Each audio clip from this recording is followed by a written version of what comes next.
He didn't care. I don't think he cared. He told me the younger the better. These are just some of the girls from Palm Beach who were lured into Epstein's evil web.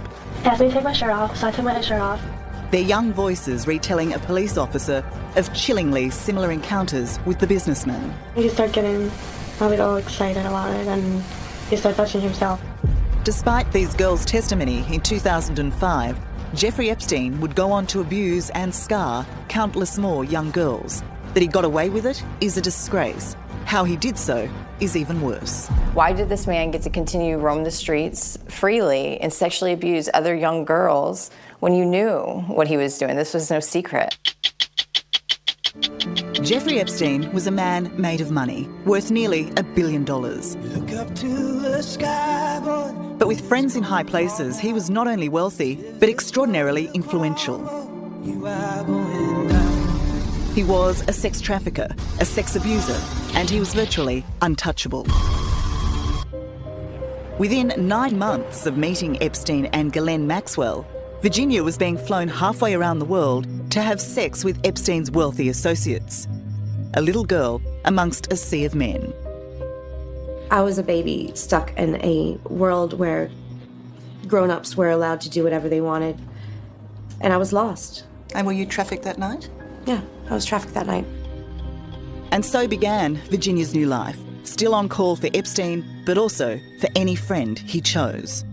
I was trafficked to other billionaires. I was trafficked to politicians, professors, even royalty. It was the elite of the world. It was the people who run the world. It was the most powerful people in the world. Why do you think Epstein did that to you? He used me as a form of blackmail. So, you know, these people would owe him favors. So he wanted to always have something on someone just in case he needed it. Virginia has named the men she was trafficked to in documents lodged with the courts. The name that has caused the greatest splash is Prince Andrew. The pair captured in this now infamous photograph taken in 2001. So as you know, Prince Andrew denies the allegations against him, and he says that this photo is a fake, that he was never there, and that he's not his arm, and they're not his fingers. Those are his fingers. That is Andrew. This photo has been verified as an original, and it's been since given to the FBI, and they've never contested that it's a fake. And I know it's real. And he needs to stop with all of these lame excuses. We're sick of hearing it. Jeffrey Epstein and Ghislaine Maxwell took the 17-year-old Virginia to London to party with Prince Andrew. Then we went to Club Tramp, and he danced with me, and he sweats a lot, and he smells funny. And then we get in the car, and Ghislaine tells me in the car that I have to do what I do for Jeffrey for Prince Andrew. And that's when I learned what was going to happen. How many times were you trafficked to him? 3 times. The final time Virginia was trafficked to Prince Andrew was here on Epstein's private island in the Caribbean. Was it just you and him at that time? No, there were a lot of younger girls with us. How many young women with you that day or night? I believe there were 8. Did you have any conversations with Prince Andrew during those encounters? Not really. You're not even acknowledged as being alive or there or important or cared for or worried about in any way. None of those human emotions were attached to me when I was trafficked to Prince Andrew. What about your emotions when you learned, after the first time that it was to happen a second time and then it was to happen a third time? What was your reaction to that? Disgusted every time. Just absolutely disgusted. There wasn't one time that I was trafficked to any individual that I thought, oh, he's an okay guy. No, I was always disgusted that there were so many people involved in this highly organized sex trafficking operation. Prince Andrew Yes. denies Virginia's allegations. Prince Andrew says he was unaware of the sex trafficking, but he spent days in Epstein's New York mansion where the sex trafficking was rampant. You could not spend time there and not know what was going on. Why did you keep going back if you didn't want to go back? I was scared. Jeffrey Epstein could have been stopped a decade and a half ago. I didn't know what to do. I was afraid that he was going to harm my family. His murky massage ruse enabled by inducement and intimidation, was uncovered when a 14-year-old victim finally told her parents about the abuse. No threat, bad things would happen if I told anybody. For this alone, he could and should have been sent to jail for life. But no one counted on the reach of Epstein's influence. We had no idea who this person was at the time, anything about him. We advised her that she needed to go to police and to tell her story to police. It wasn't just one girl. In the end, they had testimony from 40 victims whose average age ranged from 13 to 16. We were able to amass a whole wealth of evidence. We knew it all. Amongst them were damning message pads, clearly showing a trade in young girls, scheduling them for massage appointments. As well, flight logs showing girls being transported aboard Jeffrey's private plane, dubbed the Lolita Express. As compelling as the case was, Epstein fought back, using intimidation as his main weapon. You had multiple people that were out there really digging up dirt on not only the victims, but also the lawyers, the police, everyone involved. Have you ever come across something like that before? Never. Getting investigators to investigate the investigators? Everybody, yep. Did it work? Did he scare people away? Yeah, it definitely worked. But ultimately, there was too much evidence for authorities to ignore.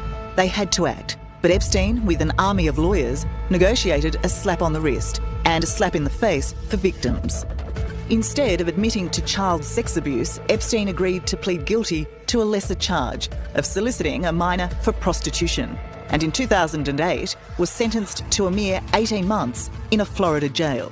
They basically turned victims into prostitutes. These were girls with absolutely no history and no past. To brand them that in a plea with him was just, for lack of a better term, disgusting. He was a pedophile, accusing his victims of being prostitutes. He turned the tables completely. Absolutely. He lived the high life but died in disgrace. Just a month later, for the final time, Epstein proved he would not be held accountable for his terrible crimes, found dead by suicide in his jail cell.